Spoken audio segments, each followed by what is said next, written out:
Mobile phone হারিয়ে যাওয়া অথবা চুরি হওয়া যেন নিত্যদিনের ব্যাপার, আর এতে ভোগান্তিতে পড়ছেন হাজারো মানুষ। তবে হারানো মোবাইল ফোনটি কিভাবে ফেরত পেতে পারেন তা হয়তো জানা নেই অনেকেরই। এ নিয়ে কাজ করছে এপিবিএন। গেল 6 মাসে প্রায় 5,500 অভিযোগ খতিয়ে দেখে বিভিন্ন ব্র্যান্ডের 900টি মোবাইল ফোন উদ্ধার করেছে এপিবিএন।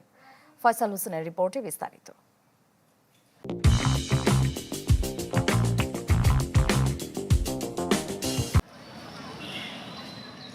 আধুনিক সময়ের অবিচ্ছেদ্য অংশ মোবাইল ফোন। ফোনহীন একদিন তো দূরে থাক, 1 ঘন্টাও কাটানো অনেকের জন্য প্রায় অসম্ভব। অতি জরুরি এই যন্ত্রটি অসচেতনতায় যেমন হারিয়ে যায়, তেমনি হয় চুরি ও ছিনতাই। পড়তে হয় ভোগান্তিতে। ঝুঁকির সৃষ্টি হয় চুরি ও ছিনতাই হওয়া মোবাইল ফোনটি অপরাধমূলক কাজে ব্যবহৃত হচ্ছে কিনা তা নিয়ে। এসব বিবেচনায় 12 আর্মড পুলিশ ব্যাটালিয়ন হারানো মোবাইল ফোন উদ্ধারে একটি ডেডিকেটেড সাইবার ও সিডিআর অ্যানালাইসিস শাখা চালু করেছে।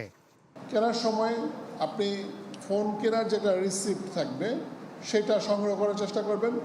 নিজের পক্ষে যার কাছ থেকে ফোন কিনলেন সেই মালিকের পরিচয়টা আপনি নিশ্চিত করার চেষ্টা করবেন, অন্যথায় আপনি বিপদগ্রস্ত হতে পারেন। এপিবিএনের এই বিশেষ শাখার পরামর্শ, মোবাইল ফোন ব্যবহারকারী যেন ফোনের আইএমইআই নম্বর সংরক্ষণ করে রাখেন। ফোন হারিয়ে গেলে বা চুরি ছিনতাই হলে আইএমইআই নাম্বার উল্লেখ করে জিডি করতে হবে। পরে হোয়াটসঅ্যাপে স্ক্রিনে দেখানো এই 2টি নম্বরের যে কোনো একটিতে জিডির কপি পাঠিয়ে দিতে হবে। এছাড়া 12 এপিবিএনে সরাসরিও যোগাযোগ করে দেয়া যাবে অভিযোগ।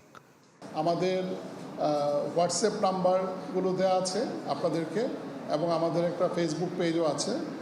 সেক্ষেত্রে যদি কারোর, আপনাদের নিজেদের অথবা আত্মীয় স্বজন, বন্ধুবান্ধব, পরিচিত কারোর ফোন হারায়, তাকে জিডি করার পরামর্শ দেবেন। পাশাপাশি সেই জিডিটা আমাদের এই হোয়াটসঅ্যাপ নাম্বারে অথবা মেসেঞ্জারের মাধ্যমে যে কোনো উপায়ে আমাদের কাছে পৌঁছালে আমরা আমাদের নিজেদের তাগিদে মানুষের সেবা করার জন্য আমরা এই প্রচেষ্টাটা অব্যাহত রাখবো এবং আপনার ফোনটি উদ্ধার করে দেওয়ার সর্বাত্মক চেষ্টা করব। গেল 6 মাসে প্রায় 5,500 জিডি তদন্ত করে বিভিন্ন ব্র্যান্ডের 900 মোবাইল ফোন উদ্ধার করে প্রকৃত মালিকের কাছে হস্তান্তর করেছে এপিবিএন।